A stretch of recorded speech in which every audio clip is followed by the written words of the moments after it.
আউযু বিল্লাহি মিনাশ শাইতানির রাজিম। বিসমিল্লাহির রহমানির রহিম। সুপ্রিয় দর্শক মণ্ডলী, আজকে আমরা নামাজের কিছু হাদিস শুনবো। আপনারা শুনুন, আমি পড়ি।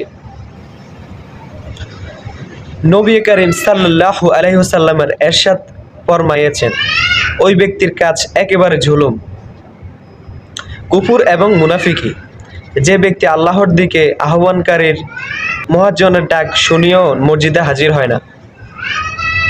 আহমদ তাবারিনী ফায়দা। উত্তম হাদিস শরীফে কত কঠোরভাবে সতর্ক করা হয়েছে এবং ধমক দেওয়া হয়েছে যে যারা জামাতে হাজির হয় না তাদের এই কাজকে কাফের ও মুনাফিকদের কাজ বলা হয়েছে, যেন এমন কাজ মুসলমানের দ্বারা হইতেই পারে না।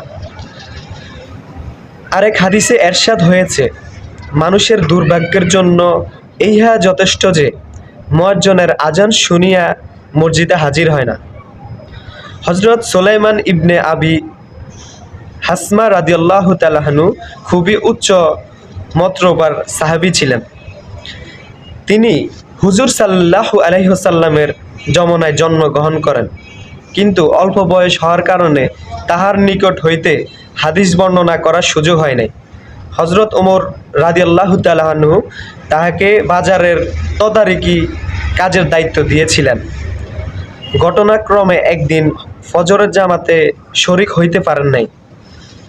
হযরত ওমর রাদিয়াল্লাহু তাআলা আনহু খবর নেওয়ার জন্য তাহার বাড়িতে তশরিফ লইয়া গেলেন এবং তাহার মাকে জিজ্ঞাসা করিলেন, সুলাইমান আজ ফজরের নামাজে হাজির হয় নাই কেন? তাহার মা বলিলেন, সারা রাত্র সে নফল নামাজে মশগুল ছিল, তাই ঘুমের চাপে চোখ লাগিয়া গিয়েছিল। হযরত ওমর রাদিয়াল্লাহু তাআলা আনহু বলেন, রাতভর নফল পড়া অপেক্ষা ফজরের নামাজ জামাতে আদায় করা আমার কাছে বেশি পছন্দনীয়। সুবহানাল্লাহ। সাদাকাল্লাহুল আলিয়্যিম, সাদাকা রাসূলুল কারীম। আমরা এখন যা বুঝতে পারছি, তো আমরা যারা জামাতে নামাজ আদায় করতে পারি না, তা আমাদের প্রিয় নবী হযরত মুহাম্মদ সাল্লাল্লাহু আলাইহি সাল্লাম বলেছেন যে তাদের ঘর বাড়িয়ে পুড়িয়ে দেওয়া হোক, মানে পড়তে মন চায় তাদের। তো আমরা আশা করি এখন থেকে সবাই জামাতের সহিত নামাজ আদায় করব 5 ওয়াক্ত। তো আজকের ভিডিওটি এই পর্যন্ত শেষ।